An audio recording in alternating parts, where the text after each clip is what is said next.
प्रिय विद्यार्थियों, आइए एक बार पुनः आपका हमारी क्लास में स्वागत है। कल हमने विभाज्यता के नियमों के बारे में पढ़ा था। आज हम हमारी जो छठी क्लास की तीसरे चैप्टर की तीसरी एक्सरसाइज है उसके बारे में पढ़ेंगे, उन्हीं विभाज्यता के नियमों के आधार पर जो हमने कल अध्ययन किया था। पहला प्रश्न है कि संख्याएं दी गई हैं और उन संख्याओं को 2, 3, 4, 5, 6, 8, 9, 10 और 11 से विभाज्यता की जांच करनी है कि यह संख्याएं इसकी विभाज्यता में आती हैं अथवा नहीं आती। तो 128 है, उसके लिए उन्होंने पहले ही इसको भर के दे दिया है उदाहरण के तौर पर। अब हमने जो शेष संख्याएं उनको देखना है। तो अब हम देखते हैं 990 है, 2 से विभाजित है कि नहीं। तो हमने पढ़ा था कि कोई भी संख्या जिसके इकाई का अंक 0, 2, 4, 6 अथवा 8 हो तो वह 2 से विभाजित होगी। तो हम यहाँ देखते हैं कि ये संख्या 2 से विभाजित होती है, तो यहाँ पर ये सही का निशान आएगा, अर्थात 2 से विभाजित होगी। अब 990 को 3 से विभाजित होती है कि नहीं। तो इन संख्याओं का जो अंक है उनको जोड़ेंगे। तो यहाँ पर जोड़ेंगे 9 + 9 बराबर 18 आएगा, और 18 हम जानते हैं 3 से कट जाएगा, तो यह संख्या 3 से भी विभाजित होगी। अब हम देखते हैं 4 से विभाजितता का नियम। 4 से विभाजितता के नियम में हमने पढ़ा था कि इकाई और दहाई के अंक से बनी संख्या यदि 4 से भाग होगी तो वह संख्या पूरी भी 4 से निश्चित रूप से विभाजित होगी। तो हम देखते हैं 90 है और इस 90 को देखते हैं कि ये 4 से विभाजित होती है कि नहीं। तो हम देखते हैं, देखो 90 4 दूनी 8 बच गया, 1 10 हो गए, जो कि पूरा नहीं करता, अतः यह संख्या 4 से विभाजित नहीं होगी। हम देखते हैं 5 से। तो 5 के लिए हमने पढ़ा था कि कोई संख्या जिसके इकाई का अंक 0 और 5 हो तो वह 5 से विभाजित हो जाएगी, तो यह संख्या 5 से विभाजित हो जाएगी।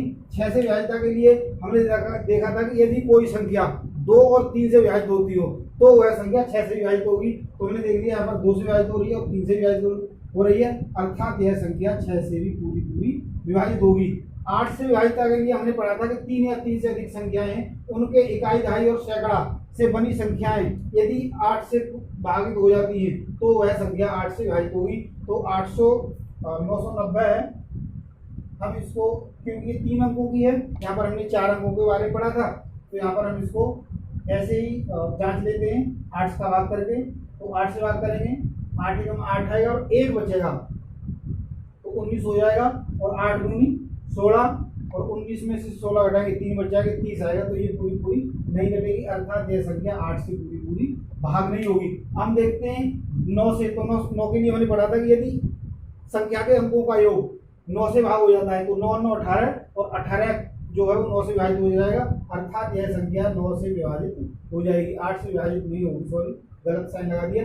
10 से विभाजित होगी कि नहीं। तो 10 से विभाजित के लिए हमने देखा था यदि संख्या के इकाई का अंक 0 हो तो वह 10 से विभाजित हो जाती है, अर्थात यह संख्या 10 से विभाजित हो जाएगी। हम 11 से विभाजितता का नियम देखेंगे। तो 990 है, इधर से शुरू करते हैं। तो यहाँ पर ये 9 जमा में 0 और ये 9, तो यहाँ पर इसका योग 9 हो गया, और ये भी 9 है, तो इसको घटाने पर 0 प्राप्त होता है। तो हम देखते हैं कि हमने पढ़ा था कल, यदि उसके सम और विषम अंकों पर स्थित संख्याओं का योग और उनका अंतर यदि 0 या 11 का गुणे जाता है तो वह संख्या 11 से विभाजित होगी, अर्थात यह संख्या 11 से पूरी विभाजित हो जाएगी। हम ऐसे ही 1586 को देखते हैं, 2 से विभाजित होगी क्या नहीं। तो इकाई का अंक 6 है, अर्थात यह संख्या 2 से पूरी विभाजित होगी। 3 से विभाजित होगी क्या नहीं। तो हम इनका जोड़ करते हैं, 1 जमा में 5 जमा में 8 जमा में 6।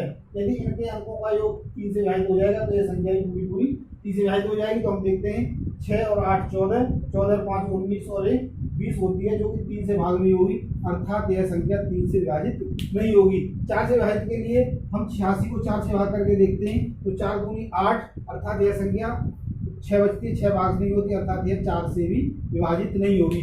5 से विभाजित के लिए जो इकाई का अंक है वह 0 और 5 होना चाहिए, जो कि नहीं है, अर्थात यह संख्या 5 से भी विभाजित नहीं होगी। और कोई संख्या यदि 2 और 3 से विभाजित होगी तो 6 से होगी। हम यहाँ देख रहे हैं कि 2 से विभाजित है, 3 से विभाजित नहीं है, अर्थात यह संख्या 6 से भी विभाजित नहीं होगी। 8 से विभाजन के लिए हमने देखा था कि 3 अंकों से बनी संख्या 5, 8, 6, इनको यदि 8 से भाग कर दिया जाए तो यह संख्या ही भी भाग हो जाएगी, तो यह संख्या भी पूरी भाग हो जाएगी। तो हम देखते हैं 8 सत्ते 56, और 2 बच गए, 26 हो जाएगा, अर्थात यह संख्या 8 से विभाजित नहीं होगी, अर्थात पूरी संख्या भी 8 से विभाजित नहीं होगी। 9 से विभाजन के लिए हमने देखा कि इसके अंकों का योग यदि 9 से भाग हो जाएगा तो वह संख्या पूरी 9 से विभाजित हो जाएगी। तो यहाँ पर हमने योग करके देख लिया है और योग कितना आया है, 20 आया है, अर्थात जो 20 संख्या है वह 9 से विभाजित नहीं होगी, अर्थात यह संख्या 9 से विभाजित नहीं होगी।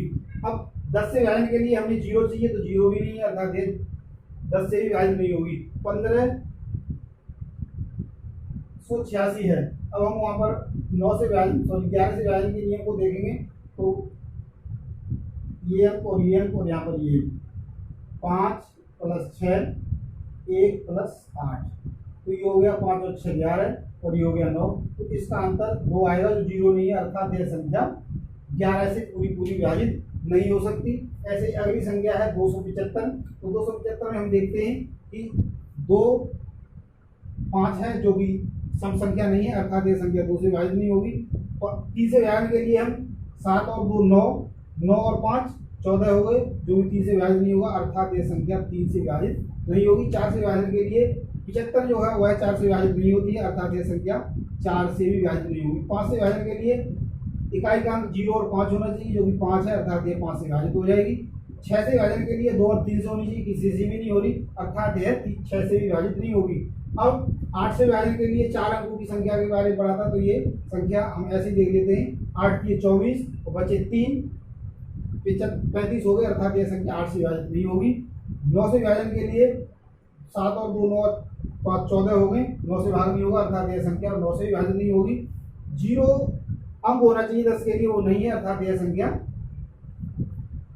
10 से विभाजित नहीं होगी। 275। अब यहाँ पर हम सम और विषम अंकों को देखेंगे तो 5 और 2 और ये 7 और ये 7, अर्थात 0 आ गया, अर्थात यह संख्या 11 से पूरी विभाजित हो जाएगी। अगला टर्म है जो 66 यानी 6686 है, तो 2 से भाग हो जाएगी क्योंकि अंतिम अंक 6 है। 3 से विभाजित के देखें 6 और 6 12, 12 और 8 20 और 6 26, जो कि 3 से विभाजित नहीं होती, अर्थात यह संख्या 3 से विभाजित नहीं होगी। 4 से विभाजन के लिए हम 86 को करेंगे, तो भी देखा था हमने 86 वाले क्रम में ये नहीं हो रही थी, तो यह संख्या भी 4 से विभाजित नहीं होगी। 5 से विभाजन के लिए 0 और 5 चाहिए, अर्थात यह 5 से विभाजित नहीं होगी। और 6 से विभाजन के लिए 2 और 3 दोनों से होनी चाहिए, जो कि नहीं है, अर्थात 6 से विभाजित नहीं होगी। 8 से विभाजन के लिए 3 अंकों से 686, यदि 686 8 से विभाजित हो जाएगी तो पूरी संख्या भी, तो यहाँ पर हम 8 8 64 बच्चे 4 26 हो जाएंगे, जो कि 4 से 8 से विभाजित नहीं होता, अर्थात यह संख्या 8 से विभाजित नहीं होगी। 9 से विभाजन के लिए हम देखेंगे 6 और 6 12 और 6 18 और 8 24 होगा, जो कि 9 से विभाजित नहीं हो रहा है, अर्थात यह संख्या 9 से भी विभाजित नहीं होगी।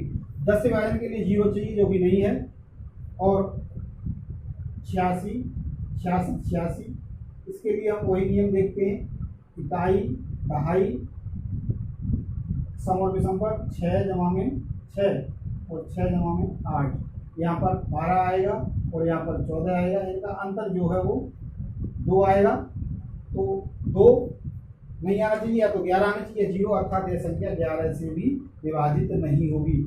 इसी प्रकार से ये और भी हैं, एक बड़ी संख्या उसको देख लेते हैं। इसको इकाई का अंक हमें 0 चाहिए, 0 2 4 6 8, तो वो है 2 से विभाजित हो जाएगी। 3 से विभाजन के लिए 6 और 3 9, 9 और 9 18, 18 और 2 20 और 21, यानी ये संख्या 21 की योग आ रहा है, तो 21 3 से विभाजित हो जाएगी, अर्थात यह संख्या 3 से भी विभाजित हो जाएगी। 4 से विभाजन के लिए इकाई और दहाई का अंक हमें 4 से विभाजन करना चाहिए, जो कि नहीं होता है, अर्थात यह 4 से विभाजित नहीं होगी। 5 से विभाजन के लिए 0 और 5 होनी चाहिए, अर्थात ये 5 से विभाजित हो जाएगी। और 6 से विभाजन के लिए 2 और 3 चाहिए, अर्थात दोनों से हो रहा है, तो ये 6 से विभाजित हो जाएगी। 8 से विभाजन के लिए भी 2 अंकों 3 अंकों की संख्या 210 है, और इसको 8 से विभाजित करेंगे तो 8 दूनी 16 और बच गए 5 50 हो गए, जो विभाजन नहीं होता, अर्थात यह संख्या 8 से विभाजित नहीं होगी। 9 से विभाजन के लिए इसके अंकों का योग 9 से विभाजन होना चाहिए, तो अभी हमने योग किया था 21 हो रहा था, और 21 जो है वो 9 से विभाजन नहीं हुआ, अर्थात यह संख्या 9 से विभाजित नहीं होगी। 10 से विभाजन के लिए 0 चाहिए, 0 है, तो ये 10 से विभाजित हो जाएगी। अब हम इसको जांच करते हैं। 11 से विभाजन के लिए 6 3 9 2 1 0 0 2 3 6 9 1 3 + 2 + 0 5 आएगा।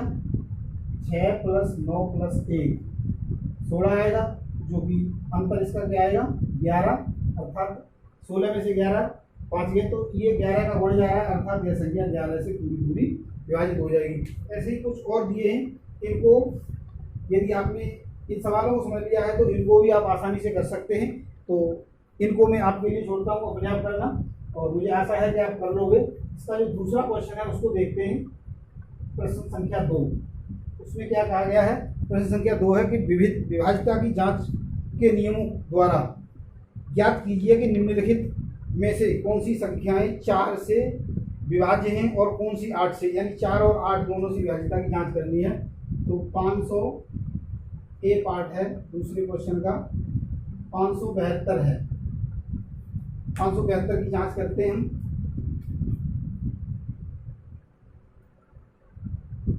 572 में अब हम देखते हैं कि कोई संख्या यदि 2 अंकों की संख्या 4 से भाग हो जाएगी तो यह 4 से भाग होगी। तो 72 को हम देखते हैं 4 भाग करके देखते हैं, 4 एकम 4 और बचेंगे कितने 3 बचेंगे, और 4 अट्ठे 32, अर्थात ये संख्या 4 से भाग होगी। और 8 से भाग के लिए 4 या उससे अधिक अंकों की संख्या के बारे में हम देखते हैं। तो यहाँ पर ऐसे ही भाग करके देख लेते हैं, 8 सत्ते 56 होंगे और 1 बचेगा तो 12 हो जाएंगे, तो फिर वो भाग नहीं होगा, अर्थात यह संख्या सिर्फ 4 से भाग होगी। बी पार्ट जो है उसमें इन्होंने संख्या दी है 7,26,352, 7,26,352। तो 4 से भाग के लिए यह 52 है, वह 4 का गुणज नहीं है, अर्थात यह 4 से भाग नहीं होगी। हम 3 अंकों की संख्या देखते हैं 352, और इसको 8 से भाग करते हैं तो 832 होगा, और बचेगा 3, फिर 32 हो जाएगा तो 832, अर्थात ये जो संख्या है वो 8 से पूरी पूरी भाग हो जाएगी। इसी प्रकार से बी सी पार्ट है 5500, सी पार्ट 5500। तो 4 से भाग के लिए अंत के दोनों अंक 0 हैं, तो इसके लिए हमने नियम नहीं पढ़ा था, लेकिन अंत के यदि दोनों अंक 0 हो तब भी वह 4 से भाग हो जाती है। इसको हम जांच के देखते हैं। वैसे ये नियम है कि यदि किसी संख्या के इकाई और दहाई का अंक 0 हो तो वह संख्या 4 से पूरी पूरी भाग हो जाएगी, और इसको हम परीक्षण करते हैं कि सही है अथवा नहीं। 4 से 4 एकम 4 बचा 1, 15 हो गए, 4 3 12, 3 बचे 30 हो गए, और 4 सत्ते 28, 2 बचे 4 पंजे 20। अर्थात ये कल हमने जो नियम था उसमें इस किताब में नहीं दिया है आपकी 6ठी कक्षा में, लेकिन ये है नियम कि यदि किसी संख्या की इकाई और दहाई का अंक यदि दोनों 0 हो तो भी वह संख्या निश्चित रूप से 4 से भाग होगी। तो ये संख्या क्या है 4 से भाग हो जाएगी। ऐसे ही अगला पार्ट है 8 से विभाज्यता का नियम देखते हैं। तो 500 को करेंगे तो 8 पंजे 8 से 48, बचेंगे 2, 20 हो जाएंगे, जो कि नहीं होगा, अर्थात यह 8 से भाग नहीं होगी। डी पार्ट है, डी में हमसे पूछा गया है 6000 संख्या दी है, तो 6000 में हम देखते हैं देखो इकाई और दहाई के दोनों 0 है, अर्थात यह 4 से भाग हो जाएगी, 4 से पूरी पूरी भाग होगी। और 8 से नियम है कि 3 अंकों से बनी संख्या 8 से भागो, अर्थात या फिर 3 अंक जो भाग गए इकाई दहाई सैकड़ा, वहाँ पर यदि 8 0 0 है तब भी वह संख्या 8 से पूरी पूरी भाग हो जाएगी। और इसकी हम जांच करके आपको दिखा देते हैं। 6000 है, 8 से भाग करते हैं, 8 सत्ते 56 आएगा, 4 बचेंगे, 8 पंजे 40 आएगा, अर्थात ये पूरी पूरी भाग होगी। तो कल जो हमने नहीं बताया था वो आज आप याद कर लें कि किसी संख्या के इकाई और दहाई का अंक 0 हो तो 4 से भाग होगी, और इकाई दहाई सैकड़ा तीनों अंक 0 हो तो वो 8 से निश्चित रूप से भाग होगी। अगला पार्ट है ई 12159 है, 12159, तो इसको भाग करेंगे जो कि 4 से भाग नहीं हो रही, अर्थात यह संख्या 4 से भाग नहीं होगी, ये 8 से भी भाग होगी। और अब हम देखेंगे 159, 8 से भाग करके देखेंगे तो 8 एकम 8 होगा, बचेंगे 7, तो 79 हो जाएगा, जो कि 8 से भाग नहीं होता, अर्थात यह संख्या 8 से ही भाग ना तो 8 से भाग होगी और ना ही 4 से भाग होगी। इसी प्रकार से कुछ और प्रश्न है वो आप अपने आप कर लोगे, क्योंकि विभाज्यता के नियम हम आपको पढ़ा चुके हैं। विभाज्यता की जांच के नियमों द्वारा ज्ञात कीजिए कि निम्नलिखित में से कौन सी संख्या 6 से विभाज्य होंगी। तो 6 से विभाज्यता के लिए हमें जांच करनी होगी कि वह संख्या जो 2 और 3 दोनों से विभाजित हो जाती है तो वह संख्या 6 से विभाजित होगी। तीसरे क्वेश्चन का पहला पार्ट है, 6 से विभाज्यता की जांच करनी है। तो पहले पार्ट में दिया है 2,97,144, 2,97,144, 144। तो सबसे पहले तो हम देखते हैं कि ये इकाई का 4 है, अर्थात यह संख्या 2 से पूरी भाग हो जाएगी। तो हम 3 से देखेंगे, 2 और 9 11, 11 और 7 18, 18 और 1 19, 19 और 4 23, 23 और 4 27 हो गए, जो कि 3 से भाग हो जाती है, 3 में 27 होते हैं, अर्थात यह संख्या पूरी 6 से भाग हो जाएगी, क्योंकि 2 से भी भाग हो रही है और 3 से भी भाग हो रही है। ऐसे ही 1258 है बी पार्ट, 1258 2 से भाग हो जाएगा क्योंकि 8 है, 1 और 2 3, 3 और 5 8 और 8 और 8 16, जो कि 3 से भाग नहीं होगी, अर्थात यह संख्या 6 से भाग नहीं होगी। डी पार्ट है 6133, बी सी पार्ट है, इसमें हमें दिया गया है 6,1233, अर्थात 61,233 है। तो यहाँ पर 3 है, 3 2 से भाग होगा ही नहीं, अर्थात यह संख्या जब 2 से ही नहीं हो रही तो अगली जांच करने की हमें जरूरत ही नहीं है। अगली संख्या है, अगला पार्ट है, सॉरी सी पार्ट था वो 3335 था, ये बी पार्ट है, बी जो सी पार्ट था वो 4,335, 4,335। यहाँ पर 5 भाग ही नहीं हो रहा, अर्थात यह संख्या 2 से भाग नहीं होगी, तो 3 से भाग होने का मतलब ही नहीं रहता, हो जाए या ना हो जाए, 6 से भाग वो होगी नहीं। ऐसे ही और भी सवाल दिए हैं, उनको आप 2 और 3 से विभाज्यता की जांच करके 6 से भाग पर पहुंच सकते हैं। विभाज्यता की जांच के द्वारा 11 से विभाज्यता की जांच करनी है और हमें देखना है कि यह संख्याएं जो दी हैं चौथे क्वेश्चन में वो 11 से भाग होंगी अथवा नहीं। तो 11 से विभाज्यता के लिए हम देखते हैं, पहला सवाल है 5445, 5445। देखो ये 5 है, ये 4 है, ये 5 है और ये 4 है, तो इनको 4 जमा में 5 बराबर 9 आएगा, 5 जमा में 4 बराबर 9 आएगा, तो इनका अंतर है वो 0 हो गया, अर्थात यह संख्या 11 से पूरी भाग हो जाएगी। अगला है 10,824, ए पार्ट था, बी पार्ट है 10,824। तो यहाँ पर भी वही करेंगे, 4 8 1, इनको जोड़ेंगे और ये 0 जमा में 2, 8 8 और 1 9, 9 और 4 13 और ये 2 आएगा, इनका अंतर 11 हो गया, अर्थात यह संख्या भी 11 से पूरी भाग हो जाएगी। ऐसे ही अगला है 71, बी पार्ट सी पार्ट है, इसमें जो संख्या दी है वो दी है हमारे लिए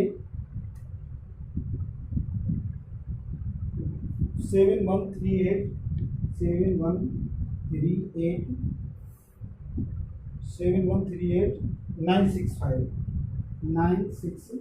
अर्थात 71,38,665।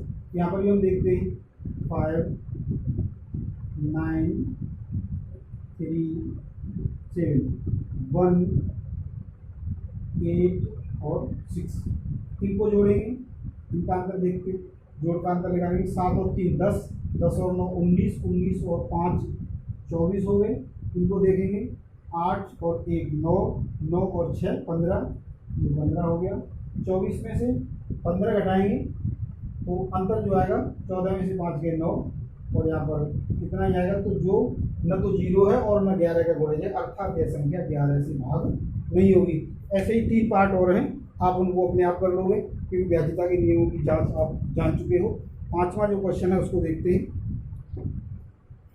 5वें क्वेश्चन में जो दिया है उसको हम हल करते हैं।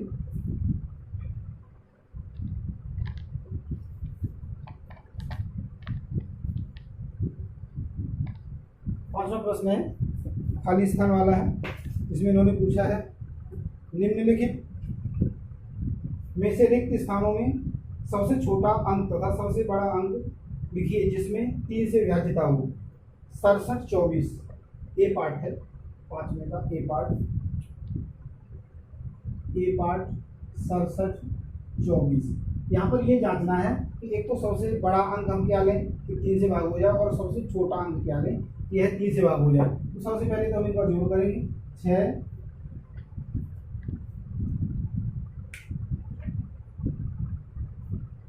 6 जमा में 7 जमा में 2 जमा में 4, तो 6 और 7 13, 13 और 2 15 और 4 19 हो गया, जो कि 3 से भाग नहीं होगा। 3 से भाग के लिए हमें 19 में 2 जोड़ दें तो 21 हो जाएगा। तो अर्थात यहाँ पर 2 संख्या हो सकती है, +2 करके 21 हो जाएगा। तो सबसे छोटा जो अंक है वो 2 हो सकता है। और हम बड़ा अंक क्या ले सकते हैं कि यह, अब हम 19 में क्या जोड़ें कि जो योग प्राप्त हो वो संख्या 3 से भाग हो जाए। तो देखो 19 में यदि हम 19 के लिए हमें 3 7 21, 8 24 और 3 में 27, अर्थात यदि हम यहाँ पर 8 जोड़ देते हैं, 8 जोड़ेंगे तो ये हमें 27 प्राप्त हो जाएगा। अर्थात यहाँ पर जो बड़ा अंक होगा वो 8 होगा, छोटा अंक 2 और बड़ा अंक 7।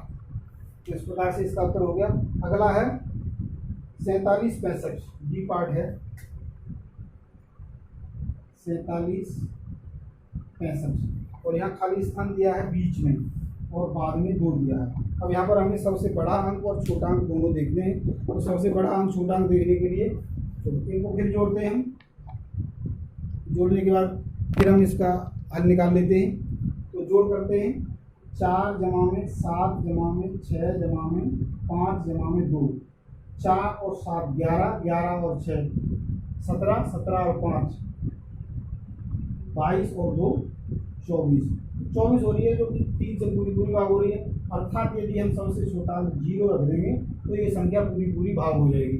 अब हमें बड़ी संख्या रखनी है तो हम क्या करें, हम इसको 33 बनाना चाहिए। 33 के लिए हम इसमें 9 जोड़ेंगे, अर्थात यहाँ पर जो बड़ा अंक है वो 9 आ जाएगा। छोटा अंक 0 और बड़ा अंक 9।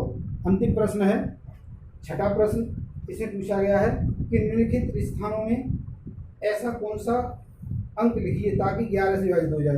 तो यहाँ पर हमने एक स्थान खाली स्थान भरना है, और उस खाली स्थान को भरने के लिए हमें चाहिए कि वह संख्या 11 से पूरी भाग हो जाए। तो 11 से पूरी है अंतिम प्रश्न। 11 से विभाजिता के नियम की जांच करनी है। 11 से भाग होनी चाहिए और रिक्त स्थान दिया उसको भरना है। तो सबसे पहले जो संख्या दी है 92, छठे प्रश्न का क्वेश्चन नंबर 6 है और इसका ए पार्ट है। इसमें जो संख्या दी है वो है 92 रिक्त स्थान है और 389। यहाँ पर देखते हैं 9 आएगी, 3 आएगी और एक ये 2 आएगी। यहाँ पर 9 और 8, ऊपर की संख्याओं का जोड़ है 3 और 2 5 और 9 14 हो गया। 9 और 8 17 हो गया। इनका अंतर हम निकालते तो 3 आ रहा है, हमें अंतर चाहिए 11। तो 11 के लिए 3 में क्या जोड़ें तो 8 जोड़ेंगे, तो यहाँ पर जो संख्या है वो 8 आ जाएगी। यदि यहाँ पर यदि 8 ले लेंगे तो 8 और 8 16 और 9 8 और 8 16 और 16 में हम जब 9 जोड़ेंगे तो ये कितना हो जाएगा, हमें 25 प्राप्त हो जाएगा। और 25 में से 14 घटाएंगे तो ये 11 आ जाएगा। अर्थात यह संख्या फिर 11 से पूरी भाग हो जाएगी। अगली जो सवाल है बी पार्ट है इसका, छठे का बी पार्ट दिक्कत है 8 आगे इसका जो रिक्त स्थान दिया है उसको देख लीजिए। आगे रिक्त स्थान है और आगे जो नंबर दिया है 9484 है, 9484। तो यहाँ पर ये संख्या ऊपर आएगी, ये ऊपर आएगी और ये खाली स्थान है ऊपर आएगी। यहाँ पर ये नीचे आएगी, ये नीचे और ये नीचे, यानी 8 9 8 इनका जोड़ करना है। यहाँ रिक्त स्थान है जो हमें निकालना है, 4 + 4। एक अंक छोड़ के लिखते हैं तो 1 और तो ये हो गए 4 और 4 8 हो गए। यहाँ पर 8 8 16 और 9 16 और 9 25 हो गए। 25 और 8 का जो अंतर है, यदि ऊपर जो संख्या है बहुत छोटी है, 25 और 8 का जो डिफरेंस आ रहा है उसमें हम क्या जोड़ेंगे तो 25 में से यदि हम 8 को घटाएंगे तो हमें क्या प्राप्त होगा, इसका अंतर है जो 25 में से जब आप 8 घटाओगे तो हमें प्राप्त होगा 17। अब हमें चाहिए कितना अंतर, हमें चाहिए है 11, तो अंतर 11 के लिए हमें 6 और चाहिए, अर्थात यहाँ पर हम यदि 6 लिख देते हैं तो 8 और 8 4 4 8 और 14 हो जाएंगे, और 25 में से 14 घटाएंगे तो फिर हमें 11 प्राप्त हो जाएगा, अर्थात यहाँ पर जो संख्या आएगी वो 6 होगी। तो इस प्रकार प्रिय विद्यार्थी हमने हमारी जो ये एक्सरसाइज थी 3.3 वो कंप्लीट कर ली है। अगली एक्सरसाइज और उससे संबंधित प्री नॉलेज है वो हम कल पढ़ेंगे। तो आज के लिए इतना ही, धन्यवाद।